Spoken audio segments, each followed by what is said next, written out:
Hello, everyone to Forest Focus today as we take a quick look at how some of Nottingham Forest young talents are faring out on loan down the road at Mansfield Town, and of course ask if any of the three have first team potential for the future. So joining me to tell us more is Stags fan Benedict Mason. Benedict, how are you doing today, mate? Very well, thank you, Matt. How's things with you? Yeah, not too bad, not too bad. Looking forward to catching up and speaking with you about these three players, Jamie McDonnell, Kyle McAdam and Joe Gardner. And we'll do a little bit of chat around Nigel Clough, obviously, and the relationship between the clubs, but primarily chatting about these three young lads. Great to be able to pick your brains. I wanted to start with Jamie McDonnell, if possible. He seems like the one who is furthest ahead. He's had a really good season. I'll put a graphic up now for those watching on YouTube. 21-year-old central midfielder, 14 league starts, 13 out of 15. He's completed 90 minutes 13 times. He's just started for Northern Ireland against Luxembourg. And looking at some League One stats, he's in the top 10. He's 8th for overall player rating on the FootMob, 7.51 out of 10 per game. And he's also, 4th, yes, in tackles per 90 in the league. And I think he shows up quite well in stats in general. So it looks like he's having a good season. What would you say about him? Have I overrated the pudding there or not?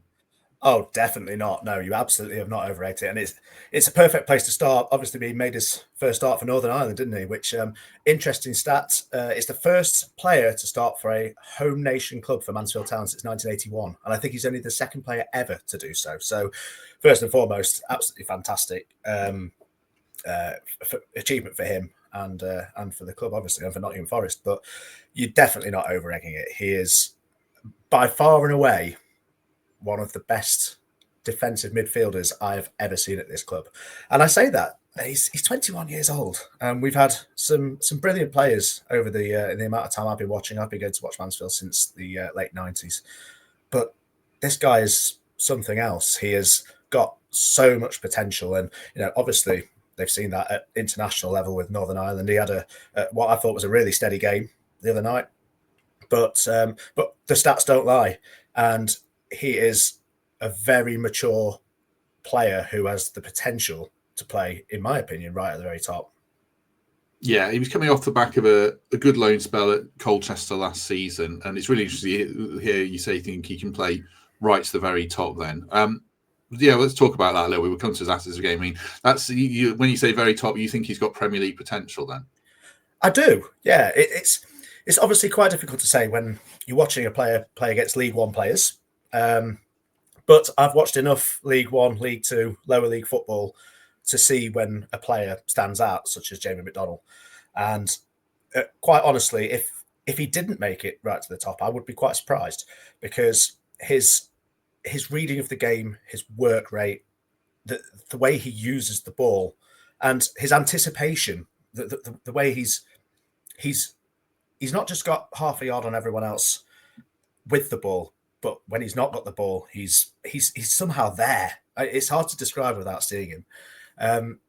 And look, I'm not sure how that translates directly into sort of Premier League terms, but for me, I feel as though he most certainly has got the potential. He's 21. Imagine how much he can develop in the next couple of years to be playing at the very top.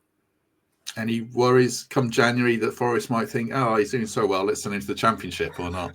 Do you know what? That there are. I feel as though the relationship that Mansfield Town do have with Nottingham Forest, particularly with the Nigel Clough connection, would hopefully see us clear. And look, he's doing so well at this level, and he's really settled well into the club. You can tell that he enjoys playing for Mansfield Town, and it might be good for his development to go to a Championship side, but maybe that's next season. I don't know.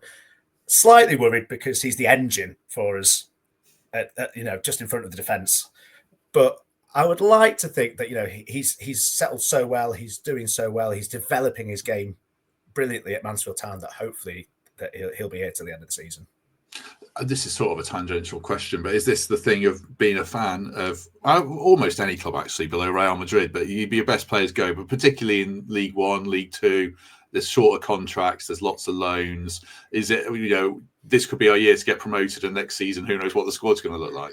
Look, they say never fall in love with a lone player, but there's plenty of our fans who would rate Jamie McDonnell as probably one of the, as I say, one of the best defensive midfielders that they've ever seen at the club. And we're talking the guys who've been going for many, many years. So it's always a risk, isn't it? We rely quite heavily on the loan market, being a League One club at the stature of Mansfield Town, and it's great that we've got the relationship with Nottingham Forest to be able to sort of reciprocate. We develop the players, and then that benefits Nottingham Forest. In turn, that benefits us in terms of our team and our league position. But it's always a risk, and if Nottingham Forest did recall him, whether that was into the squad or to send him out to a Championship club, I personally wouldn't blame them. But this is the risk that you take, and it's just so great to have a player of his talent playing for Mansfield Town Football Club. And if that's until January, at least we've had the time that he's been there. But hopefully it'll be beyond there as well.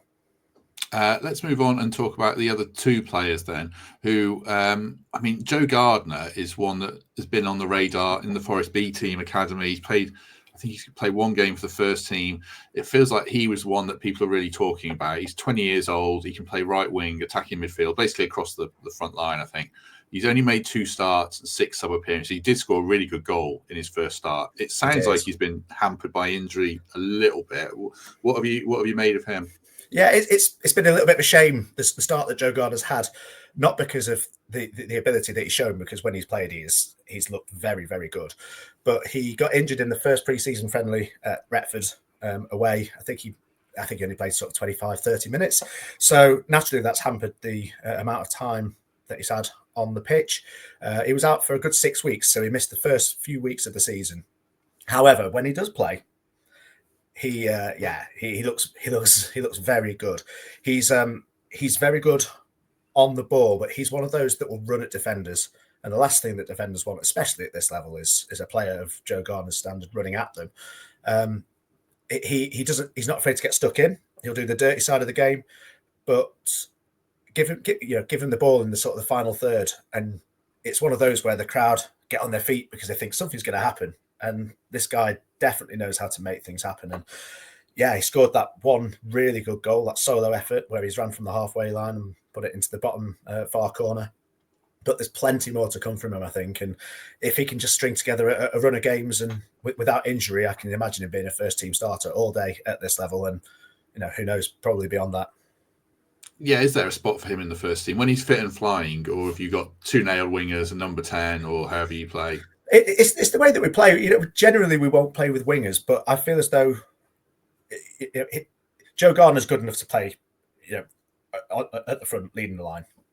But later on in games, we do tend to go that way a little bit, where we'll push players wide and we'll look to use the channels. Joe Gardner's good at that, and I feel as though that's his best position. When he's got that license to run at players. He actually scored that goal, that solo goal, from the left wing. So it just shows, fair enough, he's cuts inside and he's bent in a beautiful finish, but he's comfortable playing that position as well. So he's a really versatile player, and his work ethic is very, very good. And you keep him injury free, and imagine that he'll be one of the first names on the team sheet because he's so dangerous. I guess it feels like it'd be an unfair question to say, do you see him as a future Premier League player? Because I guess we just haven't seen enough of him either here or at Lincoln on his previous loan. Yeah, look, he's very raw. He's 20 years old. He's going to be, for me, he most certainly has a great amount of potential. I can't honestly say to you that I feel as though right now he'd be a Premier League player because I've just not seen enough of him. But the spells and the short amount of time that I have seen of him has proven there's a very, very good footballer in there with pace. He's tricky. He runs at defenders, and his work ethic, as I say, is very, very good. So it's going to stand him in good stead. And who knows where he could be in 3-4 years' time.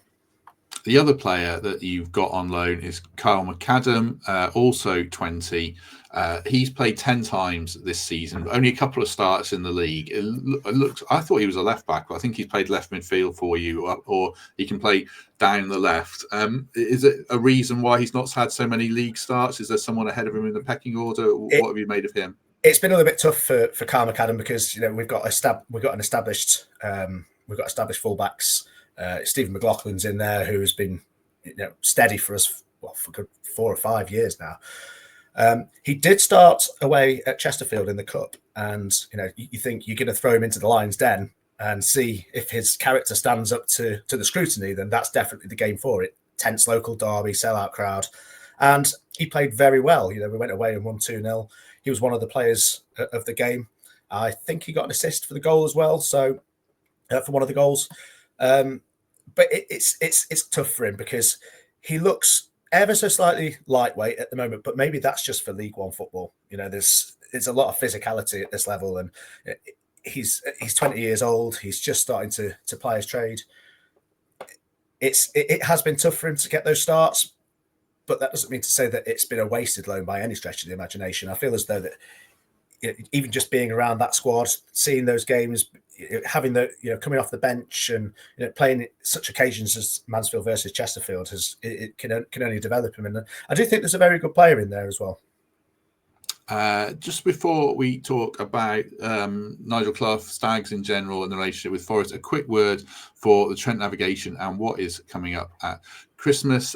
Take That, obviously not the real Take That, a tribute band, Friday the 12th of December, also Fun Boy 2 on the bill. And before that, Legends of Rock is coming up on November the 28th, so that's 15 quid. Check gigantic.com or the Trent Nav website. And you can get your tickets from there.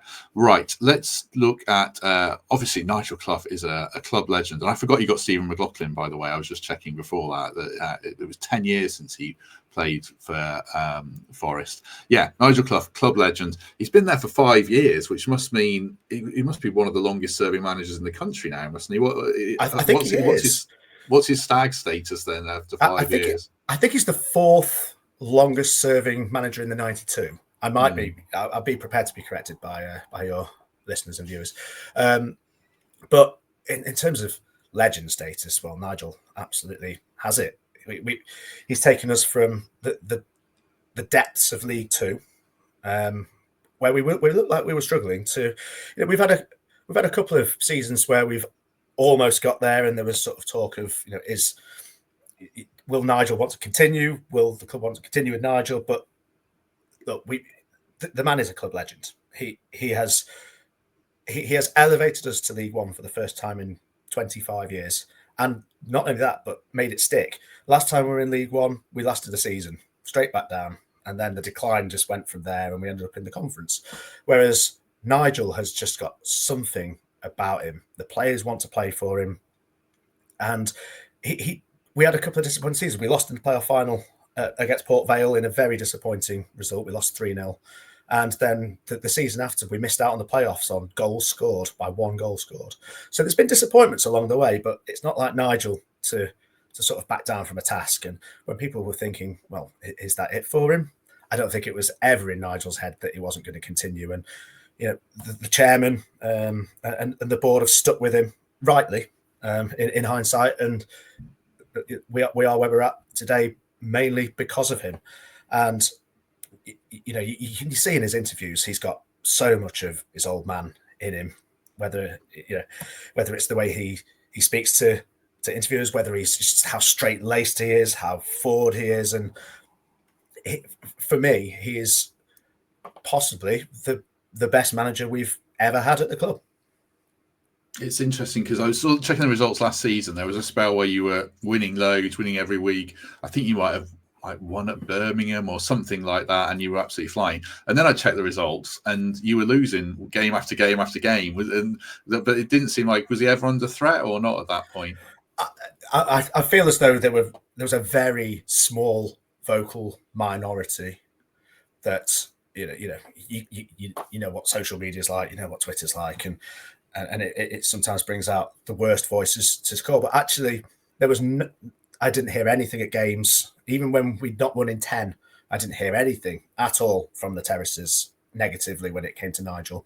Occasionally grumbles about the team, but look, we're all human. But never really anything against Nigel. And I think that's, he's got credit in the bank because of the successes that he's brought to this football club. And I think any other manager in the entire 92, after a 10-game streak without a win, when we were sinking fast, their job would be under threat. But I don't feel as though Nigel ever thought his job was under threat. And it probably wasn't, because the owners trust him and the fans have that special sort of relationship with him where we were always going to give him time to turn it around, and in true Nigel fashion, he did turn it around, and we ended up staying up quite comfortably in the end. It's just testament to Nigel, and he gets a lot of it from his dad, but he ultimately is a fantastic manager in his own right, and the successes that he's had, at various levels, in various different leagues, speaks for itself. So this season, looking at the table, there's no Wrexham, there's no Birmingham, but there's still a Stockport, Bolton, Cardiff, Huddersfield, Rotherham, Barnsley, Wigan. Wickham have got ambitious owners by the look of it. You're ninth, so you're in that kind of playoff conversation after 15 games. So a long way to go. What are you hoping for the rest of the season? I feel as though, as you say, it's still early days. It would be fantastic for us to be continuing to look up rather than look down, as we ended up doing last season. We started last season very well. But last season we were relying on a few players. We had Lee Gregory up front who was banging goals in, and then he went out injured at the start of January, and then the goals dried up. Whereas it feels as though this season, particularly with the addition of the players that we've mentioned, the squad feels much stronger, and it felt as though last season we were in a false position. We were third in the table going into sort of October, and that never felt like where we deserved to be. But it feels as though this season we deserve to be where we are. The squad feels stronger. They feel together. Again, testament to what Nigel has done. And for me, if we could just consolidate and finish mid-table, that would be such a massive result for us. To stay another season in League One would be huge for us. But there's no reason, if we come Christmas, early in the new year, and we're still in the same position, that we can't be thinking, well, there's only a few points gap between us and the playoffs, and why can't we push for it? Especially when you think we might bring another couple of players in January.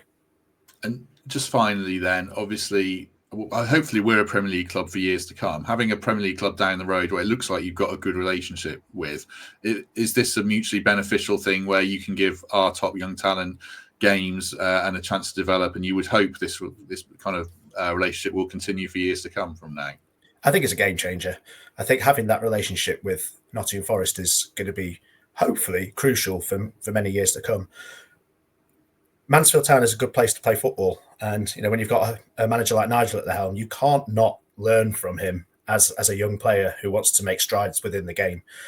For me, it feels mutually beneficial. We reap the talents that Jamie McDonnell will bring, and Kyle McAdam and Joe Gardner, but at the same time, they're gaining vital experience and vital first team football. And for me, if we can continue to develop and nurture that relationship, that it can only be beneficial for both.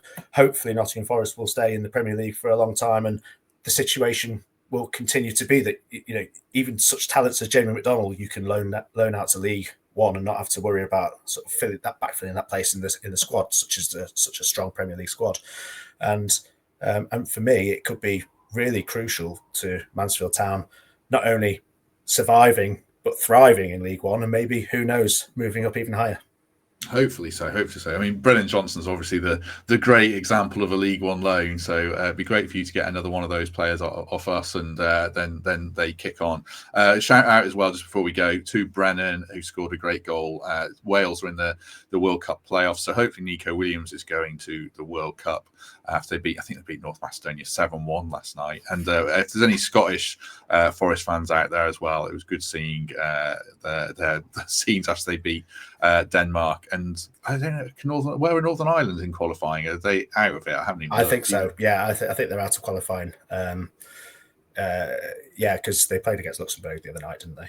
And yeah, 1-1-0. But I don't think it matters. I think it's too late for them. Well, still good for Jamie McDonnell, still good for Forest, have a young player doing so well. If you've enjoyed this, do us a favour, hit like, hit subscribe, consider membership or Patreon, or a lovely 5-star review on Apple or Spotify. Just a shorter pod today. Appreciate Benedict's time. Really good to get some insight on these young loan players. We'll be back tomorrow with a full Liverpool preview with Mark and Pete, and then Friday will be the opposition preview with Josh Williams, and we'll have a post-match show on Saturday. Lewis McGugan will be on that with another, because I haven't planned that far ahead. But thanks very much to Ben. Thanks very much for everyone's company. Benedict. I don't know. Happy either way. Sorry. I've been called worse, Matt. Very magnanimous of you, me presuming names. Yeah, hit like if you haven't already. Do subscribe, and if we don't see you tomorrow, we shall see you soon.